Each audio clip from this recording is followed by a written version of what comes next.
Vocês são unicórnio, né, cara? Vocês são gigante, velho. É muito grande, né? Então, assim, existe uma pressão grande. Sim. Não só na Alport Mundo, mas...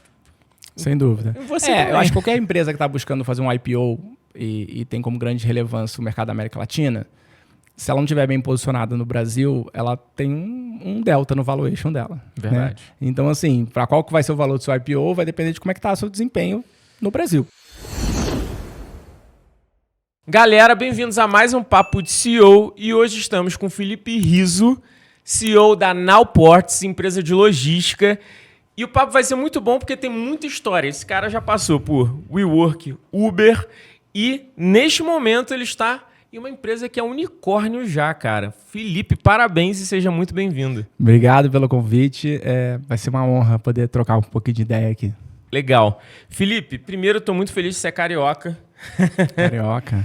Da Gema. Já tem passaporte paulista, que ele já falou, mas pelo menos é mais cariocas aqui, nada contra os paulistas. Vocês sabem que eu amo a terrinha de vocês, mas passa muito pouco carioca aqui no Papo de CEO e eu estou incentivando isso, para mostrar que o Rio de Janeiro também tem negócios. Felipe, vamos começar pelo início. Antes da gente chegar na Nowports, eu queria entender a sua trajetória, porque você foi executivo de grandes empresas. Pelo visto, SoftBank gosta muito de você, então eu quero entender como é que foi a sua trajetória.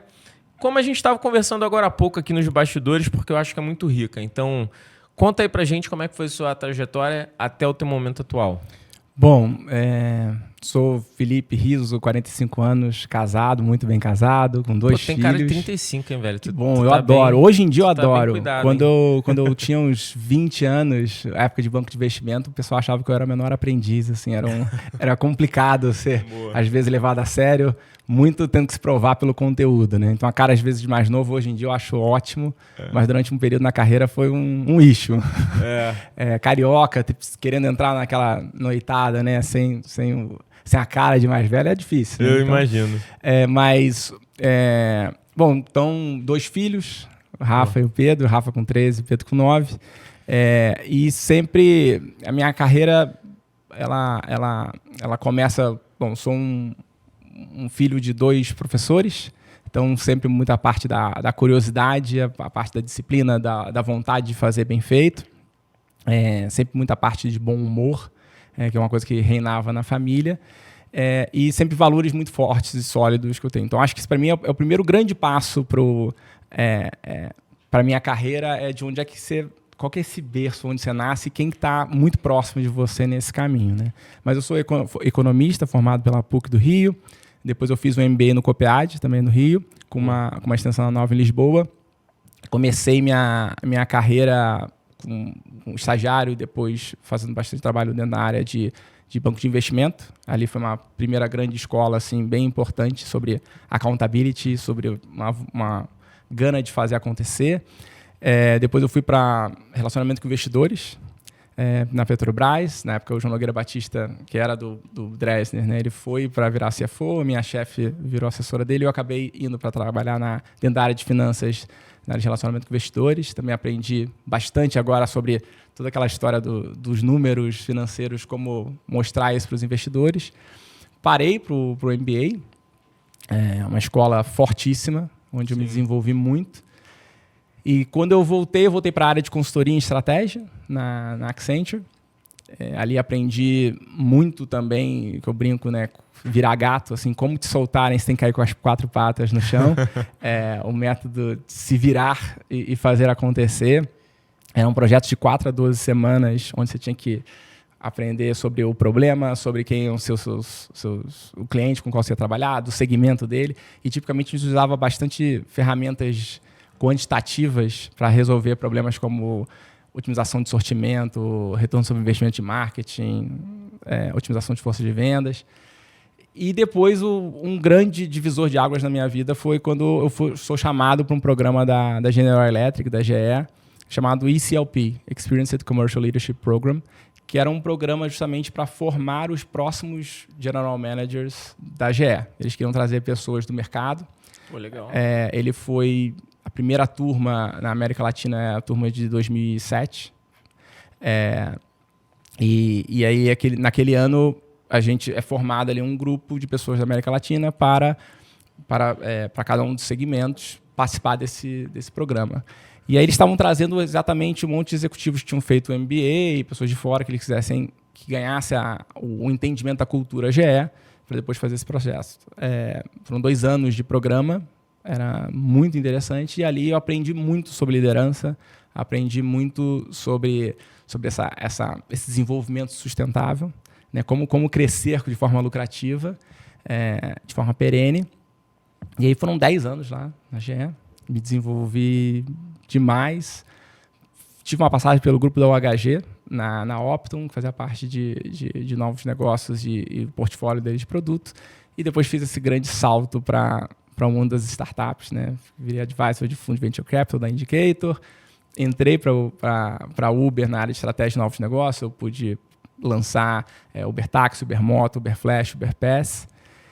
E depois recebi esse convite para ir para a WeWork, para ser realmente o CEO do Brasil e participar desse grande turnaround que a gente precisava fazer na WeWork.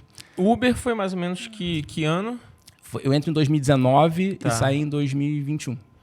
Legal. E aí você fez essa questão do Uber Táxi, Uber Moto. Isso mudou muito a dinâmica do Uber no Brasil, né, cara? Porque a gente ainda estava vivendo um conflito grande, assim, de táxi faz sentido, não faz sentido. E aí meio que vocês abraçaram a galera, né? Eu acho que isso, além de ser estratégico para aumentar volume de operação, também foi bom para dar uma apaziguada aqui no pessoal, ou não? Não, eu acho que é o seguinte, existe talvez o ponto mais importante que existiu foi a pandemia. Tá. E no meio da pandemia, você começa a ter todas as pessoas sendo convidadas a ficar em casa. Verdade. Né? E nesse movimento, você também, primeiro, você passa a ter uma das partes do business, que é a parte da Uber Rides, né? Para fazer toda essa parte de transporte de pessoas. Ela cai drasticamente.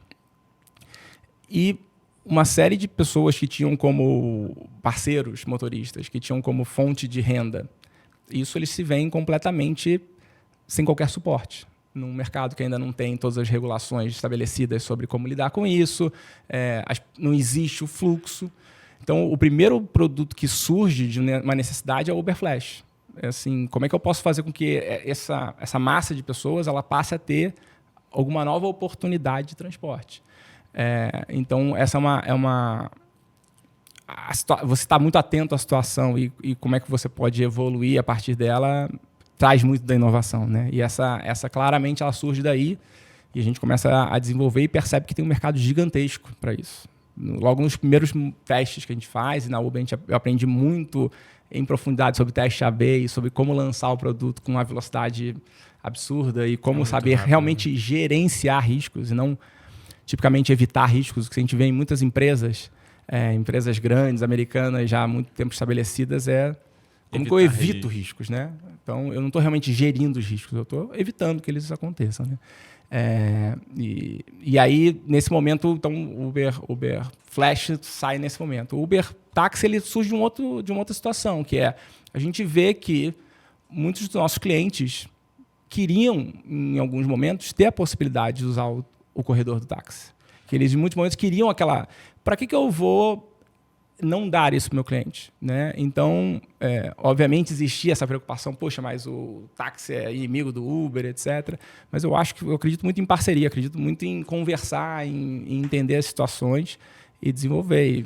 E não teve grandes problemas, apesar de sempre quando você vai botar no projeto, vai começar a fazer, todo mundo fala, cara, isso vai dar pau, isso vai acabar com o negócio. E fala muito também sobre gestão de inovação. Né? Gestão de inovação faz muita diferença se você está perguntando por que não. Pô, golaço isso. Golaço. Você tocou num ponto muito legal aí de inovação e de gerenciamento de risco. Quando você viu essa possibilidade de botar o táxi dentro do Uber, o que vocês tinham ali em termos de gestão para riscos disso? Assim, vocês fizeram, sei lá, um comitê?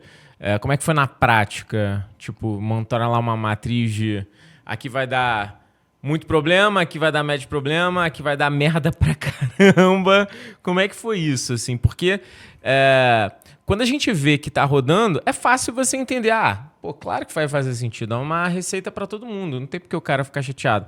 Mas antes de lançar, todas as dúvidas surgem, né? Sim. Eu imagino que passa pela cabeça, putz, o táxi vai boicotar isso, o táxi vai entrar no aplicativo e vai fazer besteira, ele vai, sei lá, fazer comentário ruim da plataforma, não sei, sabe? Acho que passa por tudo nesse momento.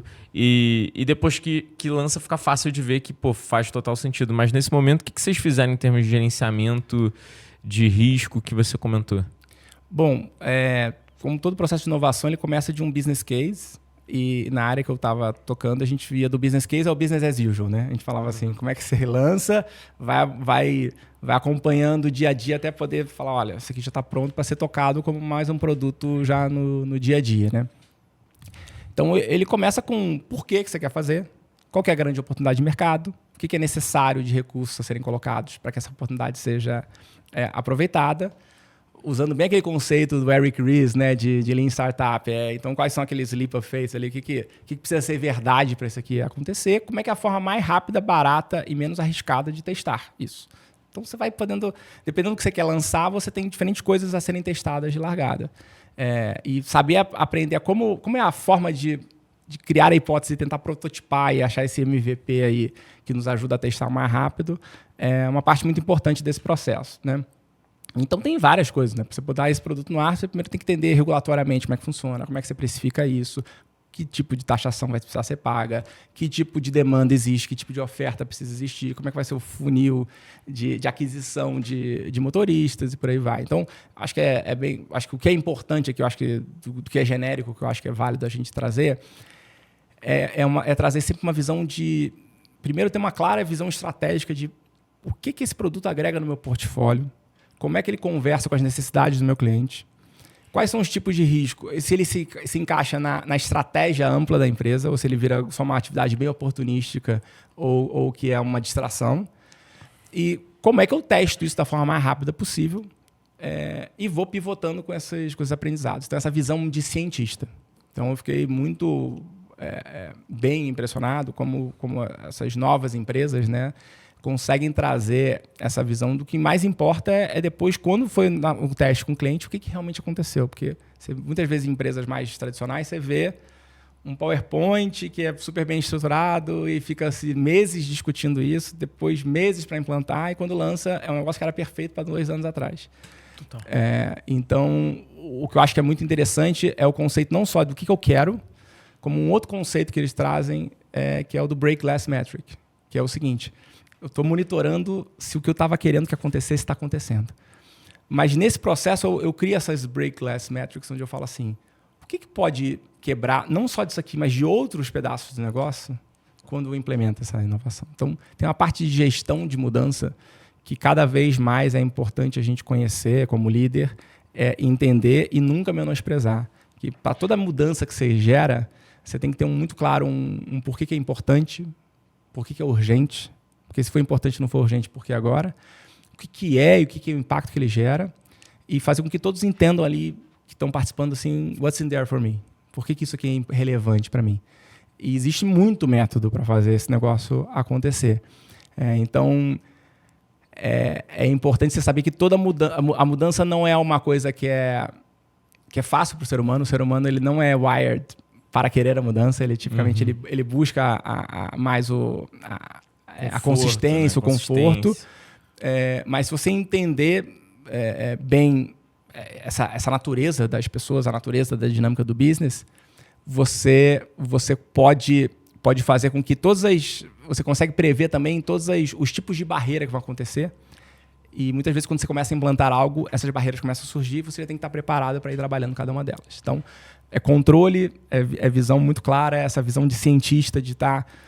é uma hipótese a ser testada. Não importa quem gerou essa hipótese, né? E muito cuidado para não gerar o viés da confirmação, de querer torturar os dados até eles te dizerem exatamente o que você queria, para você poder confirmar. Então, essa visão de você realmente ser cientista e estar ok de falar, olha, aquela ideia não foi refutada. E beleza, vamos voltar para a prancheta ou vamos repensar o teste para que ela realmente seja testada. Legal. Tem um CEO que passou por aqui, que é conhecido nosso, chamado Danny Lippert. Ele é CEO da V4. E ele tem muito esse slogan que o profissional de marketing, na verdade, ele não deveria ser um profissional de comunicação, mas ele deveria ser um cientista. E remete muito ao que você está falando, de realmente você conseguir criar hipóteses, analisar progresso e entender se aquilo de fato foi refutado ou não. É mais interessante ainda porque você veio de uma cadeira de consultoria, que é o que a Hyper faz muitas vezes, né? E hoje, quando a gente vai fazer consultoria em planejamento estratégico, principalmente, ainda é difícil você chegar em empresas que são, vamos chamar, mais maduras e implementar um tipo de análise de BSC ou OKR que seja mais volátil, sabe? Da gente estipular ali os objetivos e simplesmente jogar fora 3 meses depois, porque não faz mais sentido para o objetivo geral da empresa, né? Eles são muito presos a isso. Eu acho que isso que é uma lição que você acaba trazendo aqui nas suas frases. E é difícil, né, cara? Assim, é difícil essa mentalidade, principalmente para empresas... Eu posso estar falando errado, mas para empresas brasileiras, sabe? Eu acho que a gente ainda não pegou esse mindset que muitas empresas americanas já estão voando. É uma sensação minha, não sei se você concorda. Bom, eu concordo demais que para empresas que estão em indústrias às vezes um pouco menos voláteis ou um pouco mais tradicionais e que já tem um legado de sucesso, às vezes é muito difícil de lidar com o erro. Então, essa predisposição a estar disposto a errar, ela é algo que é difícil numa dessas grandes empresas você saber qual foi o efeito de você não ter tomado ação. E aí você tomar ação, você pode virar aquele preguinho para fora ali. Então, mas quem que fez esse negócio? Quem que tomou esse risco? Né? Então, saber tomar risco e saber lidar com o erro e usar o erro como parte do processo da inovação, como algo que é da natureza do humano e que é da natureza do negócio, que é o testar e aprender e, a partir disso, seguir evoluindo. Não é algo simples para as grandes empresas fazerem, né? Acho que tem muita coisa que vai se cristalizando nesse processo, né? Eu gosto muito da alusão de que uma startup, uma empresa de 130 anos como a GE, são todos empresas. Mas assim como você tem, às vezes, um bebê e um senhor. São todos humanos, mas você vai ter o pediatra para um caso, você vai ter o geriatra para outro. São outros momentos de vida, mas eles têm a mesma natureza. Só estão em diferentes situações. Então, um nível de flexibilidade, uma capacidade de aprendizado, né? Um tanto a se desenvolver num caso e outro que é uma série já de sucessos e conquistas e cristalizações que já aconteceram. Mas você vê aquelas pessoas de 60 anos que você fala, putz, 60, 80 anos, você fala, poxa, esse cara ainda é muito jovem. Eu acho que é isso que as grandes empresas que têm esses legados deveriam buscar. Eu pude viver isso na GE, no meu tempo de GE, que era justamente uma empresa que era a empresa dos Lean Six Sigma, que tinha que acertar em 99,9999% das vezes, aceitar o erro. E eu estava justamente nesse processo de transição.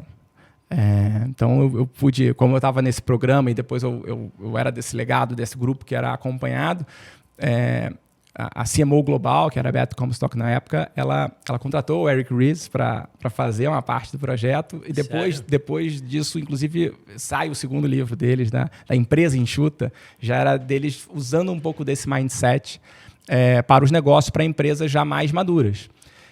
E como é que pode ser isso no dia a dia, né? E é muito sobre a liderança, tem que fazer um papel muito importante. Depois da Uber, você vai enfrentar um outro desafio, que é o WeWork. E o WeWork, cara, tem história, né, tem pano pra manga, porque é o que a gente estava falando. Todo mundo fala que o WeWork vai acabar desde antes sempre. De eu entrar. Antes de entrar, continua falando depois que você saiu. O WeWork realmente é um player de mercado que tá sempre com essa áurea em volta, né? Mas a verdade é que o WeWork tá aí, né? Enfim, eles continuam operando. E você entrou também em um momento muito específico do WeWork. Você gosta de pegar pepino, né, Felipe? Tipo, pepino você gosta de ir, né? Assim, o que eu busco sempre na minha carreira eu estar indo para algo que eu acredito que eu possa fazer a diferença, que eu sinto que eu posso fazer melhor do que a média, que eu vou me orgulhar daquilo que eu estou fazendo. E aí, muitas vezes, para que isso aconteça, é muito importante que ele use da melhor forma possível as minhas características, as minhas capacidades, o que eu tenho de soft skills e hard skills que se desenvolveram ao longo da minha carreira. Então, acho que esse é um ponto muito bom, muito importante para minhas decisões. O segundo ponto está relacionado a com quem que eu vou estar nisso, eu preciso me divertir nesse caminho. E o terceiro é qual que é o propósito que tem por trás, né? Qual que é o impacto que esse teu trabalho vai gerar. Então, se eu gosto de pepino, eu gosto de fazer as coisas se transformarem, crescerem. Eu adoro gestão de mudança, adoro inovação, eu sou um super curioso. E sempre que existe uma situação onde a solução ali não parece tão simples, tão fácil, acaba que eu consigo me destacar mais, eu acho que eu consigo fazer mais diferença. Então, naquele momento que a WeWork estava buscando, precisamos fazer um turnaround, precisamos descobrir as novas formas de crescer, mais asset light, precisamos pegar um time que está vindo já de uma maratona e você tem que convidar ele para uma rave, né? Tipo, porque vai começar uma outra fortíssima. Então tem que ter a ver com gostar de pessoas, o estilo de liderança mais com escuta ativa, um estilo de liderança que seja mais de abraçar e trazer junto para uma nova missão. E aquilo tudo falando, puxa, vai ser com pessoas que eu já conhecia, que eu acreditava muito, que eu falei, puxa, eu acho que vai ser divertido, vou me desenvolver, vou aprender e vou crescer. E num propósito que é o propósito da transformação da forma de se relacionar com o trabalho, que é algo que me toca também pessoalmente. E, curiosamente, quando você entra no WeWork, você monta o marketplace do WeWork que fez um burburinho bom no mercado, né? Que é o Pass, né? Tem o produto Pass, né? Que acaba gerando a Station, né? A Station, isso. Da WeWork, sim. Como é que veio a ideia da Station e por que também vocês fizeram? Explica um pouco desse produto e desse movimento de mercado no momento que você entra. Eu diria que assim, você tem um mercado se modificando, né? Quando você tem a pandemia, você tem esse convite para ficar em casa, mas existe também essa percepção de que em alguns momentos você ganha produtividade estando de casa, em alguns momentos você precisa estar junto para gerar produtividade. O mercado começa a te pedir lugares para interação e novos formatos. Então, eu quero poder pagar por uso. Quando eu for usar, eu quero pagar, mas eu não quero estar preso a um real estate por 7 anos num contrato gigante. Então, o mercado começa a pedir isso. Então, começa a demanda, o mercado vai pedindo.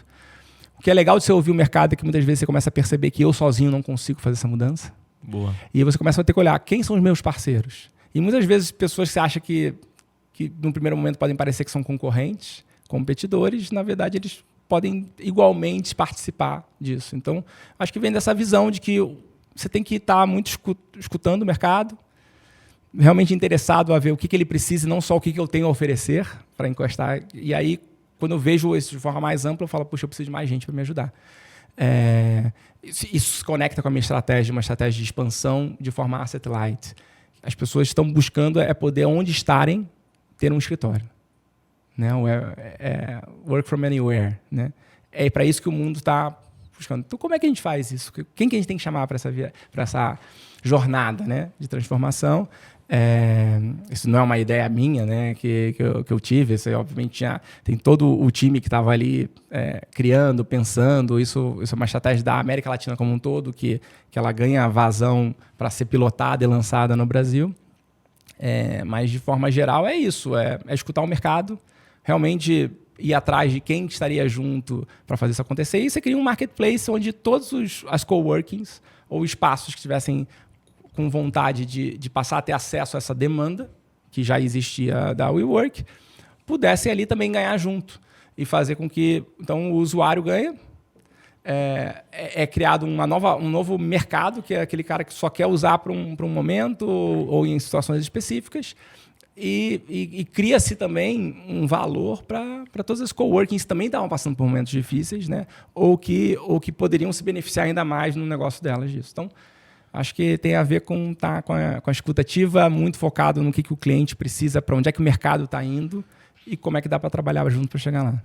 Quando você entra nesse tipo de desafio, você tem algum tipo de framework, ou algum passo a passo que você fala, nossa, estou assumindo esse projeto, essa empresa ou esse projeto, e a partir desse projeto eu vou seguir meio que um modus operandi que eu já entendi, que eu, Felipe, consigo operar bem e que dessa forma eu vou chegar numa resolução de algum problema. Tem alguma coisa nesse sentido? Sem dúvida, sem dúvida. Eu aprendi acho que quando você passa por consultoria, você ganha muito ferramental, frameworks, mas quando eu vou para a GE, eles tinham um modelo chamado CAP, Change Acceleration Process.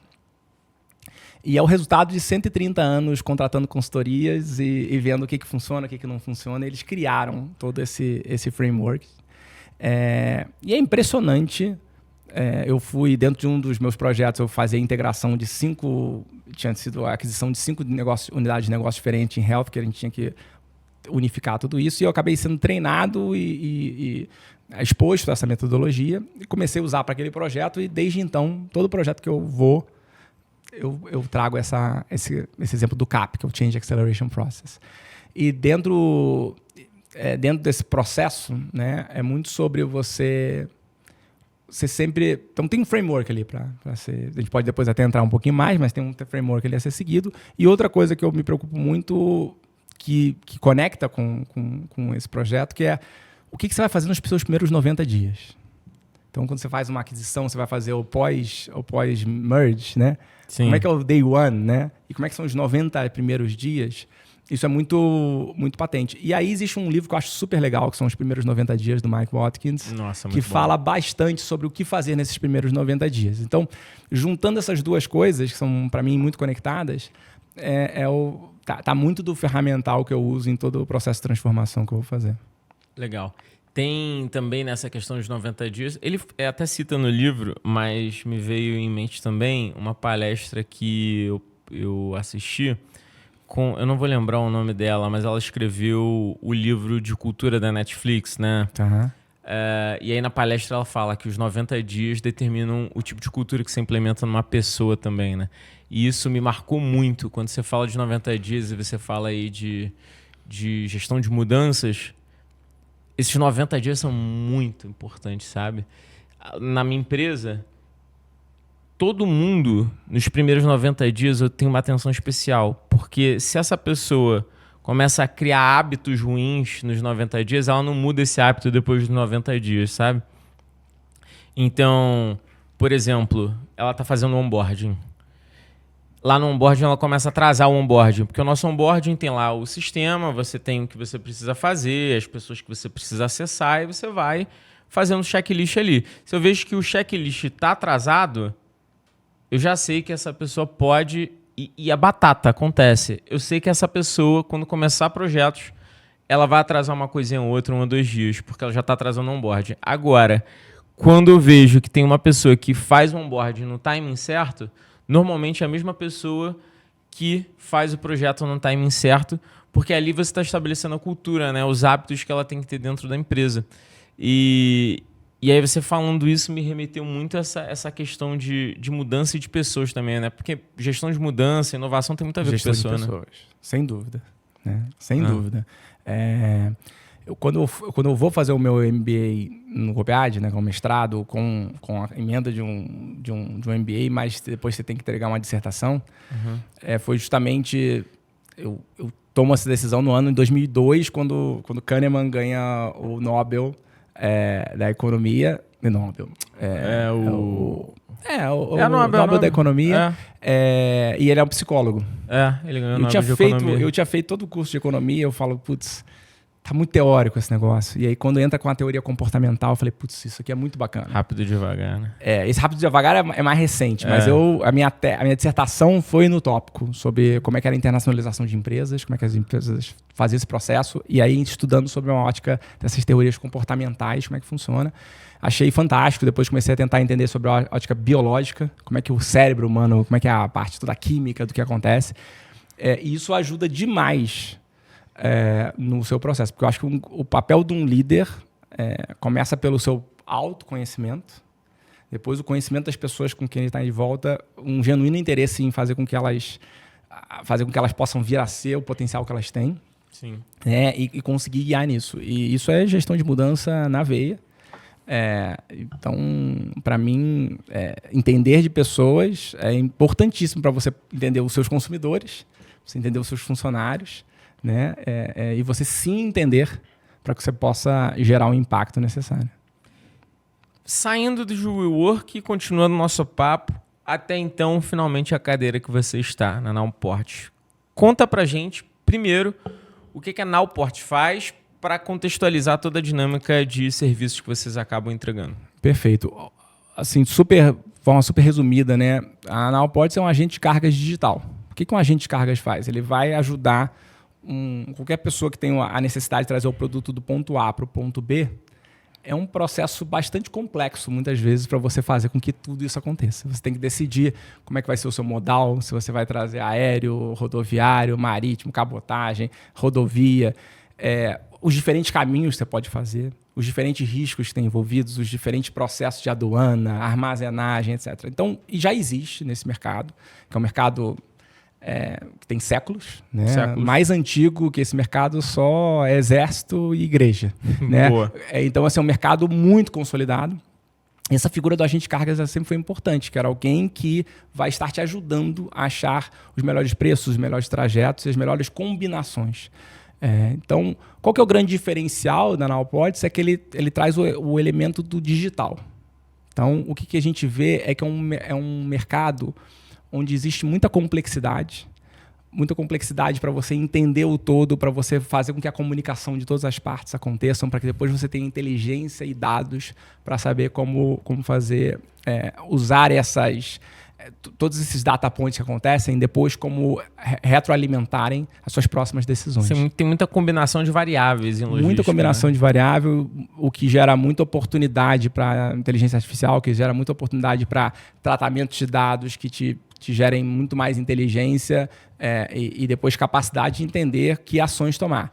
Então, o que a Nowport faz? Ela é um player que faz o agenciamento de cargas e usa toda a parte da tecnologia para acelerar a comunicação, acelerar a captura de dados e o entendimento desses dados, poder acompanhar real time onde é que está a sua carga, porque em muitos momentos as coisas meio que se perdem para o cliente, tipo assim, mas onde é que ficou isso? Tá em algum lugar por aqui, né? E aí você consegue dar mais visibilidade do processo, o que invariavelmente faz com que você ache várias oportunidades de otimização de fluxo. Tá? Então, de forma bem macro, é um agente de carga digital. Mas o que a gente vê é que existe um mercado aí com uma necessidade gigante de ser menos complexo, sabe? De ser mais fácil. Então, a grande missão da Nowport ela ser o agente de carga digital líder e pioneiro para todos os mercados emergentes. Então, ela já é a pioneira na América Latina.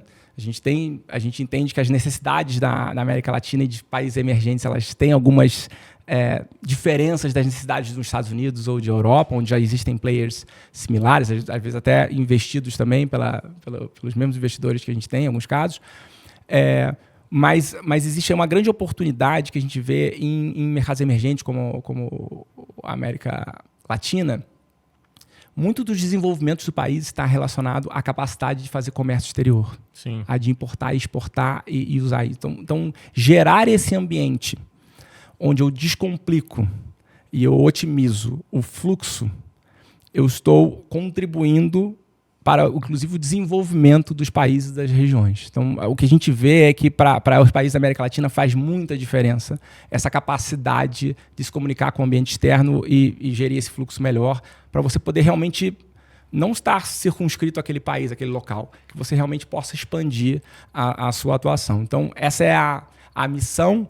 O grande elemento é a tecnologia, e o que ajuda muito nessa nossa jornada é a gente pensar o seguinte: essa pessoa que tem essa necessidade, ela não precisa só do papel de um agente de cargas, mas se você conseguir trazer alguém que faça o one-stop shop para que essa pessoa leve o produto do ponto A até o ponto B, mas resolva todos os periféricos juntos, isso seria um grande diferencial, principalmente para o menor exportador ou importador, que não tem conhecimento, que não tem acesso, que às vezes não tem a capacidade de negociação, que não tem como conhecer tão bem esse mercado sem uma consultoria, e que de repente ele pudesse receber isso tudo já digitalizado e muito mais simplificado. Então, poxa, eu preciso levar essa carga do ponto A para o ponto B. Poxa, mas você também quer já antecipar recebível, você também quer financiar isso, você precisa de contatos de outros players para te ajudar nesse processo. Então, a visão que a gente tem é que realmente possa ser uma plataforma que conecte vários outros players, como eu falei, né? Nessa vida é tudo sobre parcerias, é tudo sobre entender a dor do cliente e pensar quem mais pode estar junto aqui nessa missão de fazer com que seja muito mais simples para o empreendedor e para a pessoa que faz negócios na América Latina poder ganhar o mundo. A Nowports, ela tem como foco de cliente final uma empresa propriamente dita, o cara que importa mesmo, ou um despachante ou um agente um agente específico, né, um agente logístico? Quem é o cara que contrata a Nowports? É a empresa mesmo? Sim. O nosso foco é em ajudar as empresas a conseguirem fazer esse processo. Empresas que já têm um despachante, muitas vezes é o despachante que vai vir falar com a gente e fazer, ou às vezes ela tem um despachante, mas a empresa vem diretamente, então isso varia. Mas realmente o nosso ponto é como é que eu estou ajudando a fazer essa carga se movimentar. Então a gente tem os dois casos. O despachante, o agente pode te contratar, assim como a empresa pode te contratar também. Exatamente. Dentro desse teu fluxo, você me citou a palavra que eu adoro, que é um one-stop shop. Quando a pessoa contrata a Nowports, ela tem exatamente o que na plataforma que você entende que é um diferencial em termos de one-stop shop, em termos de congregação de serviços, assim?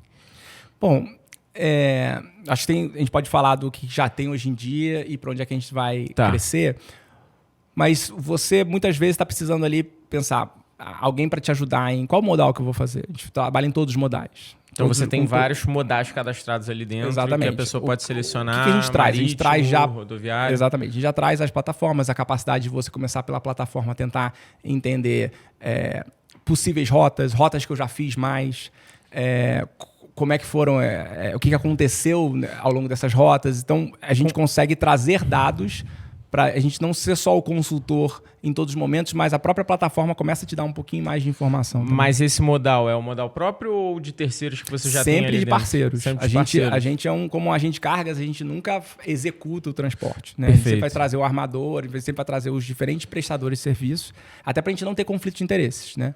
Então a gente não tem qualquer preferência por um A ou B, com exceção de, às vezes, eu ter um bom relacionamento, de eu ter um bom histórico, de eu ter uma boa negociação. Eu falei, olha, com esse cara aqui a gente vai conseguir fazer algo mais interessante. Né? Claro, e aí isso é o que melhor conecta com você. Mas essa pessoa vai precisar de seguros. Então a gente vai ter parceiros que também... Você quer segurar? Eu tenho um parceiro aqui que vai ser uma seguradora que pode vir aqui e te ajudar a fazer negócio. Você vai precisar... então, por exemplo, no México a gente já lançou toda a parte de financiamento. Então a gente mesmo financiar a carga. Né? Quando você vai importar algo. Então, tem diferentes pedacinhos que a gente pode ir agregando para esse processo. Então, é bem asset light a plataforma.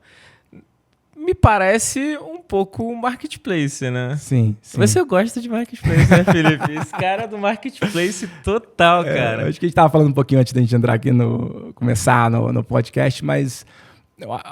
muitas vezes a criatividade vem do repertório que você tem, né? E aí eu acho que também a vontade de uma empresa de trazer alguém para se juntar à empresa também tem a ver com essa leitura de quais elementos que podem se conectar. Então, sim, é um caminho de um marketplace que eu entendo como uma possibilidade bem interessante e que abre espaço para realmente facilitar não só parceiros a conseguir achar o cliente certo na hora certa, porque é ali que ele tem a necessidade, potencialmente com o nível de informação e com o relacionamento que a gente tem com o cliente e o fato da gente estar vendo da carga vindo do ponto A para o ponto B, às vezes a gente consegue ter capacidade de redução de riscos sistêmicos, porque, no final das contas, quem vai liberar essa carga depois não consegue liberar sem minha participação. Então, a gente consegue garantir que uma série de coisas se conectem e que a gente consiga realmente alocar o risco a entidades mais capacitadas a gerir esse risco. Então, isso tem um ganho sistêmico também. Quais são os pontos positivos e negativos desse tipo de modelo de negócio para a Nowports de uma forma geral? Positivos e negativos? Eu estou conseguindo ver só os positivos. Não, vou exemplificar o que vem na minha cabeça. Positivos é super asset light. Então, isso em termos de gestão de negócios é muito melhor do que você ser, né, capital intensive. Você consegue ter mais flexibilidade em operação, porque você consegue movimentar os pauzinhos de forma muito mais interessante. Você tem escala.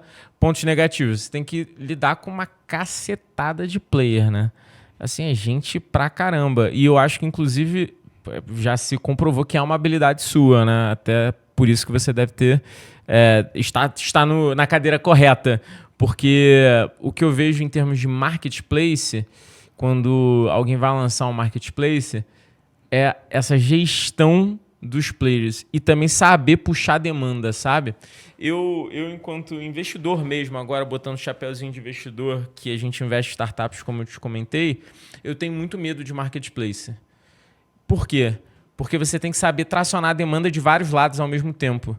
Se você não consegue cadenciar essa geração de demanda de vários lados, você não tem nada. Você não tem... É 8 ou 80. Ou você consegue fazer essa gestão de demanda de vários lados, ou você não tem nada. Não é que nem um B2B normal que você vendeu para 3, não conseguiu vender para o quarto, mas você vendeu para 3. No marketplace, se você não consegue atuar com toda essa cadeia, você tem uma perda muito expressiva. E aí eu sempre tenho receio disso. É claro que tem vários tipos de marketplace, mas assim... É complexo, né? Porque, até exemplificando mais ainda para quem está escutando, imagina, vou botar um modelo mais normal aqui de marketplace que vende produtos pela internet. O cara só vai deixar o produto na internet se você gerar demanda. Mas para você gerar demanda, você tem que botar os produtos lá. Se não tiver produto lá, você pode fazer o que for que não gera demanda. Quem vem primeiro, o ovo ou a galinha? Tem que vir os dois, você tem que trabalhar em conjunto. Se faltar um, nenhuma parte vê valor. E aí eu imagino que, por exemplo, você lá, tudo bem que agora acho que você já ultrapassou essa barreira, mas tem a manutenção que também é difícil. Vamos supor que, cara, sei lá, Jamef, gigante. Não sei, é parceiro de vocês? É player de vocês? Jamef, Modal? Não, como um parceiro. Né? Como um parceiro. Sei lá, gigante. Como é que eu chego para esse cara e digo, olha, vocês que são gigantes aí, ou sei lá, log da vida... Agora vocês vão se acoplar aqui à minha ferramenta, porque eu vou gerar demanda para vocês. Aí os caras, cara, mas já tem demanda aqui, por que vai ser melhor com você? Sim. Cara, porque eu sou melhor, porque eu faço tudo isso, sabe? Eu acho o marketplace difícil, apesar de ser o modelo de negócio mais escolhido por investidores, por toda essa gama de asset light, de escala. Eu acho que tem um ponto que é importante, que é o seguinte. O negócio de agenciamento de cargas pode ser mais asset light ainda do que o da Nowports. Porque o agenciamento de cargas é muitas vezes feito por uma pessoa física, que é só ele, e ele está agenciando. Ele está, olha, vamos pegar desse. Ele traz a consultoria dele para fazer isso. Esse é o papel de agenciamento de cargas. Nesse caso, a gente está botando uma camada extra de custo, que é um monte de desenvolvedor, ter uma plataforma, etc., que é uma carga adicional de ativo, não é bem o ativo construir a plataforma, né? Para isso, então, a gente tem que acreditar que isso agrega um valor suficiente para valer mais a pena do que... E aí você tem outros players, onde muitas vezes o que eles têm de ativo são pessoas uma pequena plataforma ali para fazer com que os clientes possam interagir com o agente de cargas. Então, sobre esse aspecto, não é que a Nowports é mais asset light que um outro agente de cargas. Tá.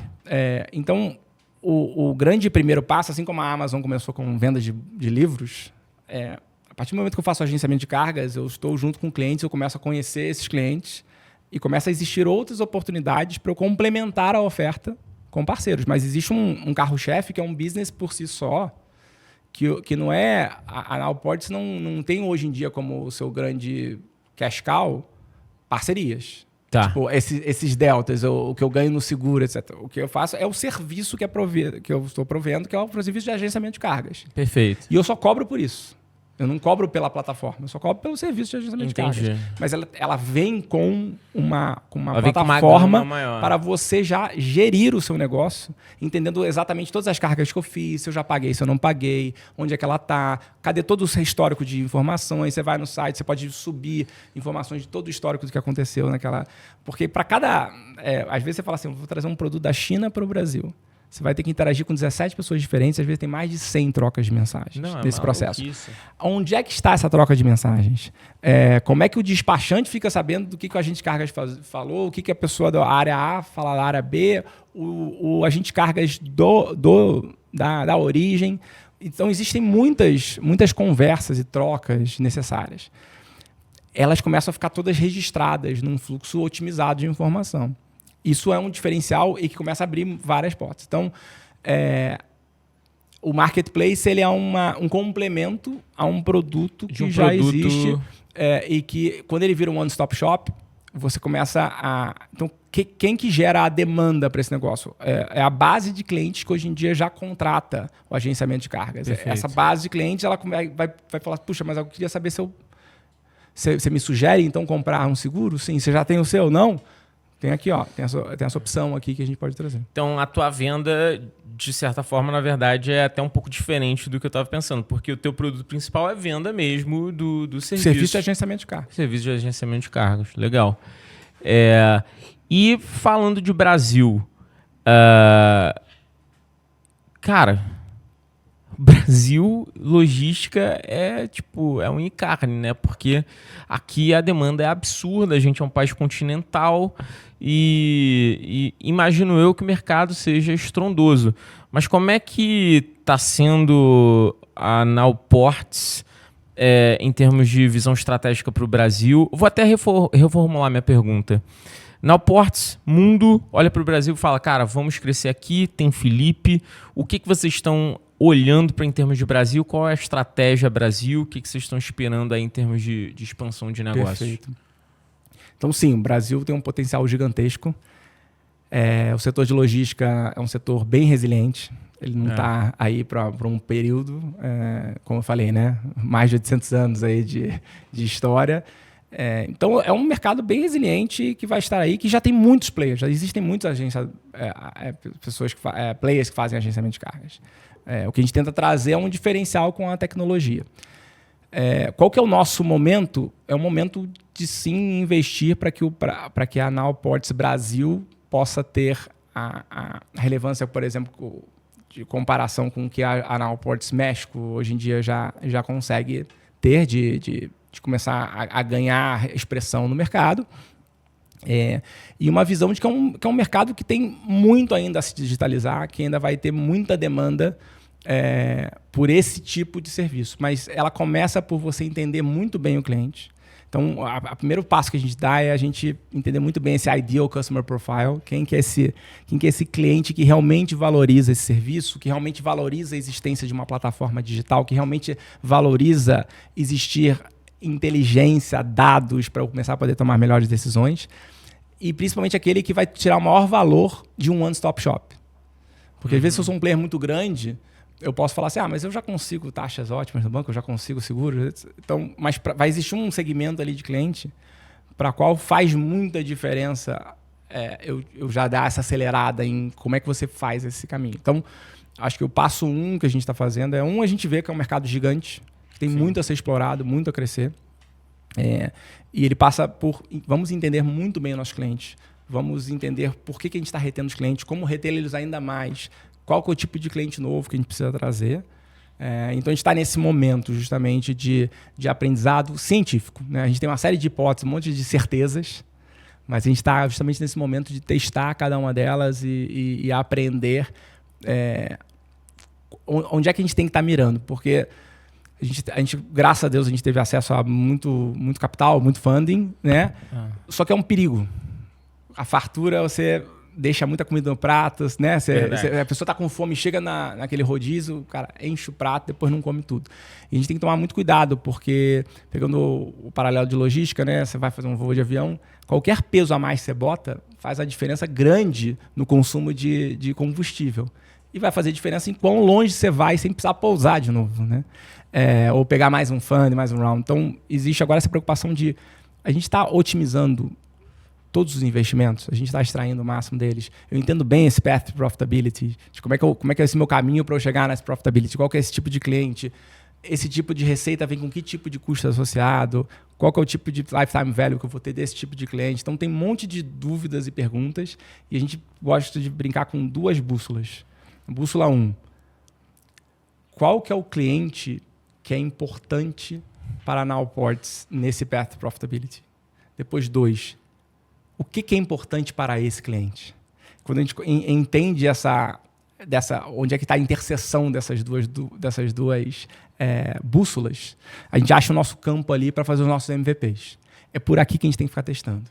É nesse tipo de cliente que a gente entende que vai se beneficiar dessa value proposition que a gente tem.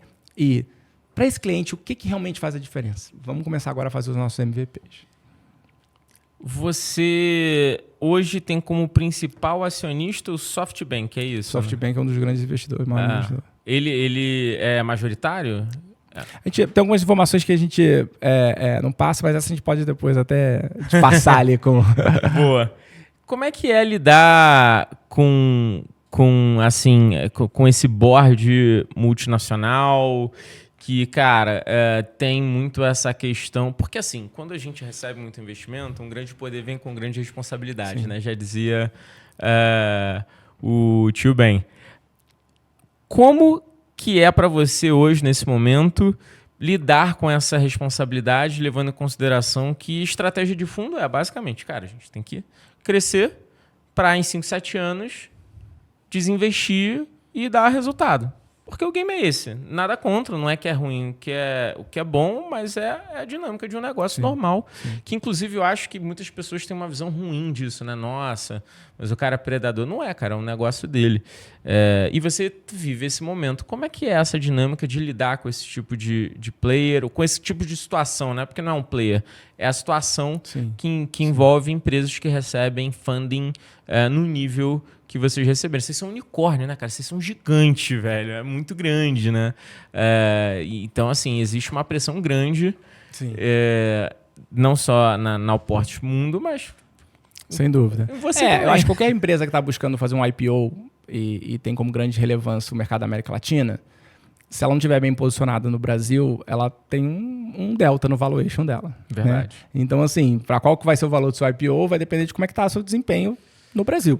Né? Então, e se você não crack the code no Brasil, e aí, como é que fica isso? Se você não crack the code até agora, por que vai ser logo depois da IPO? Né? Tipo, você precisa dessa grana toda para crack the code? Então, faz muito sentido para o próprio fundo ter certeza de que a tese do país também já está consolidada para um IPO. Né? Acho que pro valuation que vai ser conseguido depois. O fundo está no papel dele, né, de botar pressão pelo crescimento, e o papel dos founders e dos gestores é trazer os contrapontos. Então, assim, acho que é muito perigoso quando você começa só a baixar a cabeça para o fundo e falar, não, tá bom, então, o PowerPoint pede para que seja feito isso, então faça.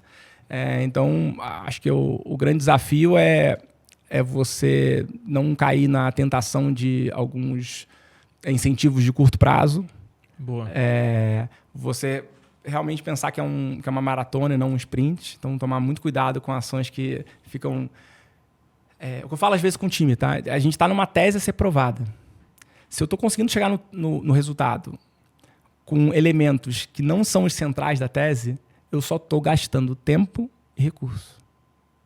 Então, a gente tem que entender muito bem qual que é a nossa visão de Path to Profitability, qual que é a grande tese por trás. Porque imagina só, eu estou no mercado de agenciamento de cargas. O mercado de agenciamento de cargas não precisa ser testado, mas existe esse business. Sim. Então, ir bem nesse negócio não quer dizer para que você vai botar venture capital para fazer um negócio que já existe. Você tem que estar buscando testar outras coisas. O valor da tecnologia, o valor dos dados, o valor depois de você conseguir trazer mais players para complementar essa oferta. Isso é o que precisa ser testado. E às vezes, se você usar, então, os seus recursos que você recebeu dos fundings para chegar nos resultados por outros caminhos, você está queimando etapas. E quando existe, às vezes, muita pressão do fundo por resultados, ele sem querer está gerando esses incentivos. E aí vai contra, inclusive... Então, você saber trazer essa situação, elencar e falar, olha só, esse plano, ele até é possível. Mas vamos elencar aqui todos os riscos que existem.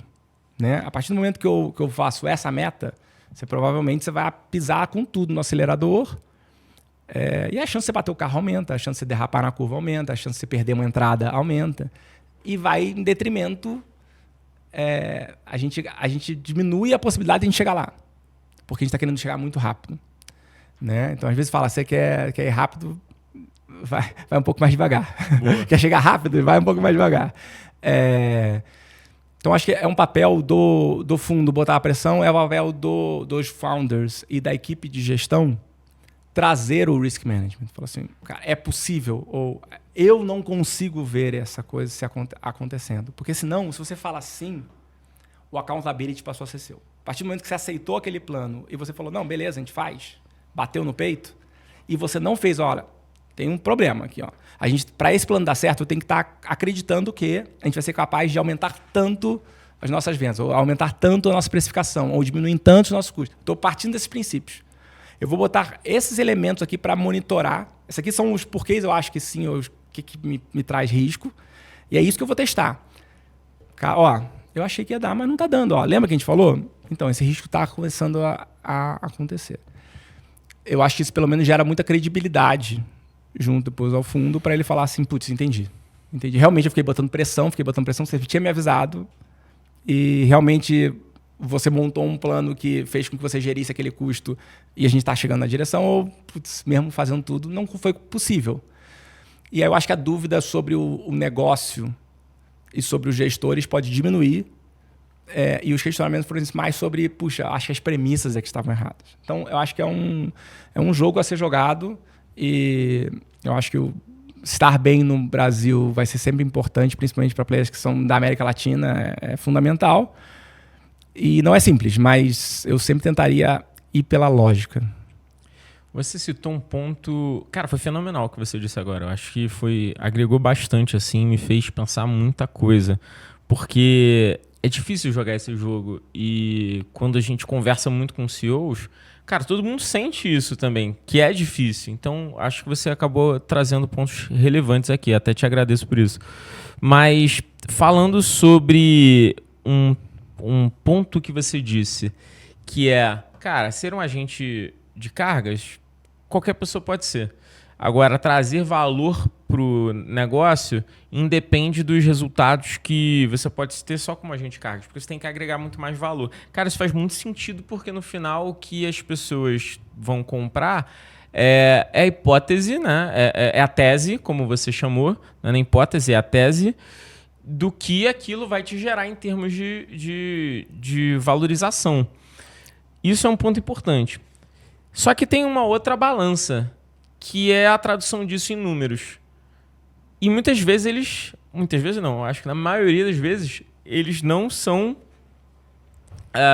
não diria que proporcionais, mas eles não são no mesmo momento, né? Eles não andam juntos, né? Às vezes você tem uma tese que vai ser validada daqui a 3 anos. E durante esses 3 anos, às vezes os números não se comportam como você acredita na tese. Por exemplo, faturamento. De repente, você não vai olhar para faturamento agora nesse ano, porque você tem que consolidar parceiros. Não sei. E aí o número não vai se provar em algum momento. Como é que é lidar com isso? Ou se você lida com isso, ou se é o teu momento, ou que dica você dá para quem trabalha assim? Bom, ou tu só tô falando merda? Não, eu tô aqui pensando, porque acho que a primeira coisa importante é muita clareza em qual que é a tese e o que da tese a gente está testando nesse momento. Boa. Tá? Me preocupa muito médias. Se você está vendo como é que está a temperatura da piscina, medindo a água da piscina, versus está medindo a temperatura da água que está saindo do caninho, você está perdendo muito tempo. Tipo, se a piscina está nessa temperatura e tem uma água entrando aqui, você vai medir a água, a temperatura daqui, você vai medir a temperatura dali, você vai começar a fazer um monte de previsão. Tipo, cara, em tanto tempo, com a água nessa temperatura, com um ralo aqui a tanto, em X tempo vai estar nessa temperatura. Uhum. Se eu só estiver olhando para a temperatura da água da piscina, eu estou esperando muito tempo para saber como é que vai ficar a temperatura da água da piscina. Uhum. Mas se você for ali, cara, o fluxo de saída da torneira de água quente está em tanto, você consegue já extrapolar muito mais rápido o que vai acontecer com aquela água. Então, tem que esperar 3 anos para comprovar a tese. Se você souber montar bem o teu experimento, não. Boa. Eu tenho que esperar X horas para saber quanto é que vai estar a temperatura da água da piscina. Não. Se você botar os parâmetros certos. Mas é muito perigoso médias. Boa muito dica. perigoso médias. Segunda coisa, eu sou fã de OKR, eu sou fã de desdobramento de metas, mas eu sou muito crítico à forma de implantação disso.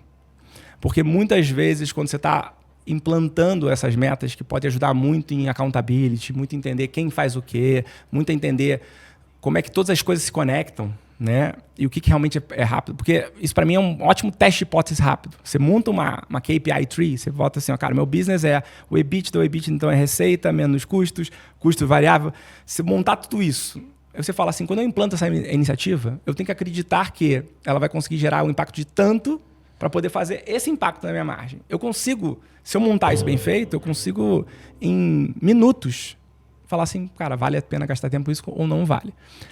Qual que eu acho que é o ponto importante aqui se você estiver olhando para a métrica errada, tipo, eu sei que eu quero fazer EBITDA, mas minha preocupação com o EBITDA agora ou a minha preocupação é com o unit economics desse pedaço aqui? Porque depois que eu acertar ele, depois que eu escalar, é isso que vai acontecer com o meu EBITDA. Eu já sei o que vai acontecer. Então, se eu estiver olhando só para o EBITDA agora, é meio pobre e pouco precisa a minha análise. Porque vai ter muito evento one-timer, vai ter muita coisa que pode... Então, eu tenho que olhar para esse unit economics. Às vezes, eu tenho que fazer um trabalho um pouco até meio... que eu gosto assim de... você está aproximadamente certo do que precisamente errado. E o que eu vejo muitas vezes acontecendo com métricas é a gente pegar a métrica e querer ir para o matemático. E eu vejo errando em como é que eu estou medindo satisfação de cliente, em qual a métrica que eu estou perseguindo. Isso gera muitos issues na minha visão. Então, eu acho que uma métrica é lá para ser perseguida, desde que você entenda qual que é a missão que eu estou usando a métrica para medir. Então, a realidade, por exemplo, você vira e fala assim, olha, esse cara está doente? Está ou não está? Aí eu falo assim, eu tenho um termômetro aqui. Eu vou tirar a temperatura dele. O fato de depois sair que é 36 não quer dizer que aquele cliente está saudável.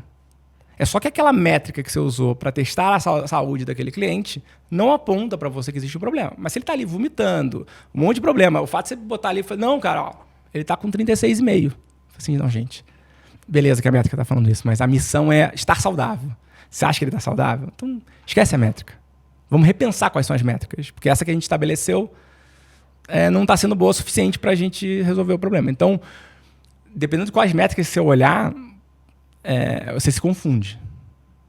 Boa. Fez sentido? Fez demais, cara, demais. Inclusive, você acabou de me levantar pontos aqui que é o que a gente discute bastante até na consultoria. Porque a gente implementa OKR, BSC, mas assim, de verdade, a galera às vezes me entende mal quando eu falo que implementar OKR na empresa talvez seja a pior coisa que você possa fazer. E eu implemento isso. Quer dizer, é meu ganha-pão. Mas às vezes é muito ruim, cara, porque você precisa de uma maturidade empresarial muito grande. Então, às vezes não, na verdade, na maioria das vezes, eu implemento OKR com uma mistura de BSC para a gente poder dar direcionamento e entender quais são os to-dos e os modos operantes dali. Porque se a gente for pegar o OKR mesmo da metodologia, cara, ele é muito aberto. E essa abertura é muito ruim. Ou, às vezes, ele fica muito fechado. E aí você fica muito preso no número. E eu acho que vai muito também numa crença que eu tenho. Mas eu acho que você acabou respondendo sim dessa dinâmica de você conseguir entender de fato o objetivo e saber que as métricas são parâmetros e não são as respostas, né? Eu acho que o KR é um pedacinho do OKR. Né? Isso. Então, assim, o mais importante é o objective. Qual que é a grande missão disso aqui? E às vezes a gente se perde. E eu acho que é muito importante a gente ter métricas preliminares que a gente possa estar acompanhando para não esperar, porque às vezes, isso aqui eu só vou conseguir medir daqui a X tempo. E depois, quando eu medir, existem as falhas na medição. Sim. Então, assim, tem que ter uma visão de cientista, tipo, cara, isso aqui, o problema pode estar no medidor. Tipo, tudo pode ser, né? Boa. Voltando para a dinâmica de expansão da Nowports hoje, qual é o principal objetivo do Brasil para vocês? A pergunta foi boa. Acho que o principal objetivo é seguir crescendo, mas crescendo de forma saudável. Não é qualquer crescimento que importa. Tá? Então, o crescimento que está me ajudando a testar as teses, e quando eu começo a ver que eu estou crescendo justamente através desses testes, isso gera uma certeza muito forte de que está indo no caminho certo. Né? Então, a gente tinha uma meta para que a gente superou em 130%, e a gente começa a ver, poxa, eu não só estou quantitativamente batendo essa meta, eu estou qualitativamente ainda plantando sementes muito importantes para o futuro. Então, a nossa meta é como é que eu estou crescendo, vendo assim, eu estou crescendo de forma saudável, esse crescimento está me levando mais próximo do meu path profitability, mais próximo da possibilidade de um break-even. Como é que eu estou fazendo esse processo acontecer? E aí, ele tem muito a ver com como os clientes estão usando a plataforma, qual que é o valor que a gente já está conseguindo fazer com que eles extraiam dessa plataforma, quanto que a gente está conseguindo reter dos clientes e o quanto que a gente está deixando esses clientes satisfeitos. Como que tem sido o nosso processo de atrair novos clientes. Então, a gente está muito nesse momento e se você faz isso certo, você cresce. Obviamente, existe uma vontade de crescer de forma exponencial. Claro. Sempre. Todo mundo tem, inclusive, até para fazer sentido a minha presença, fala assim, poxa, se não for para crescer bastante, não sei se precisa ser eu aqui junto. Então, a vontade é justamente essa. Então, o nosso desafio então, eu vou falar, cara, a gente tem toda a energia que a gente precisa internamente para fazer a nossa ambição se transformar em realidade. Para mim, esse é o nosso grande desafio que a gente tem para 2024, porque a gente tem bastante ambição, a gente tem que estar com a equipe certa, na motivação certa, com a capacitação certa e com a compreensão e o entendimento certo para que todo mundo consiga fazer o que é necessário para a gente chegar lá. Então, tem muito a ver também com disciplina, com organização, com dividir informação, com uma comunicação muito fluida, com escutar muito. Esses são bastante da energia que eu estou gastando é justamente nisso, para que a gente tenha, dentro de um time, a energia necessária para a gente fazer tudo isso acontecer. Cara, golaço. Felipe, tô me amarrando aqui no papo, velho. Pô, já foi professor? Já deu aula? Cara, eu tenho muita vontade, mas ainda não... acho que você é bom nessa parada aí. Felipe, pra gente finalizar o papo, que tá muito bom, você quer deixar algum recado, de repente, redes da Nowport, sua rede, o que fique à vontade, se a galera também quiser te contratar, faz seu pitch, qualquer coisa aí. Não, perfeito. Acho que o mercado precisa se reinventar. Sem dúvida, a Nowport pode ser esse parceiro ajudando qualquer um que tem essa necessidade de carregar a carga do ponto A para o ponto B de uma forma diferente. Vamos entregar um produto no mínimo igual ao que já é feito hoje em dia, mas também gerando dados, insights e te ajudando a se preparar para o futuro. Quando você começa a ver, todo mundo estava, por exemplo, trabalhando com inteligência artificial e de repente, de um dia para a noite, aparece o ChatGPT e a pessoa fala assim, caramba, o que é isso?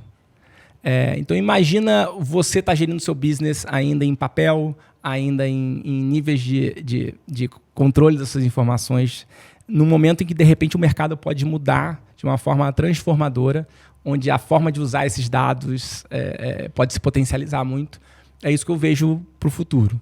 Né? Que você tem que estar o tempo todo pensando em como você está inovando com o seu business, como é que você está se preparando para o que vem aí pela frente. É muito difícil você saber o que vem pela frente, mas parte de um bom futurologista é tentar ajudar também a construir esse futuro. Então, assim, o que eu estou fazendo aqui para que eu esteja mais capacitado a, no futuro, estar me diferenciando? Eu acredito que com a Canalport você possa, pelo menos, aí aprender um pouquinho a mais, ou juntos, né, se desenvolver nesse lado. Pô, golaço, pessoal. Esse foi mais um Papo de CEO com vocês. Minhas redes você já conhece, Dario _Pérez, LinkedIn também, Dario Pérez. Não deixem de seguir e compartilhar. Vocês têm que seguir aqui, cara. Dá maior trabalho, o Kaique aqui fica trabalhando aqui, produzindo para vocês. Então, se vocês estão dando like aqui, vocês estão dando like para ele. Obrigado mais uma vez. Importante também. Vocês já sabem que um dos nossos parceiros aqui é a Minimal Club, uma empresa... Conhece já a Minimal, cara? Já, acho que eu tô até usando a Mentira. Tem sim. Golaço, cara. Já ganhou ponto com a gente. E você vai ganhar mais uma camiseta quando termina aqui. Fechado. Boa. A Minimal, que é a nossa parceira. Vocês já sabem, roupa minimalista, super top. Não de bota, não dá bolinha. Feita de algodão pima. Tá saindo o lançamento. Saiu agora a Minimal Care. Tem perfume. Cara, eles lançaram perfume. Tá maravilhoso. Não sabia. E Papo de Seu 15, desconto para vocês, porque a gente é muito parceiro. Só aproveitar lá. A Minimal é parceira do nosso podcast e a Hyper investiu na Minimal também. Então legal, a gente bacana. é parceiro duplamente. Pessoal, tamo junto. Felipe, mais uma vez, obrigado. Obrigado a vocês pelo espaço aqui. Não deixem de conhecer mais a Canalport, que ela tá vindo aí para crescer bastante, cara. E com você eu tenho certeza que vocês vão ter bons resultados. Obrigado. Vamos nessa. Vamos nessa. Valeu.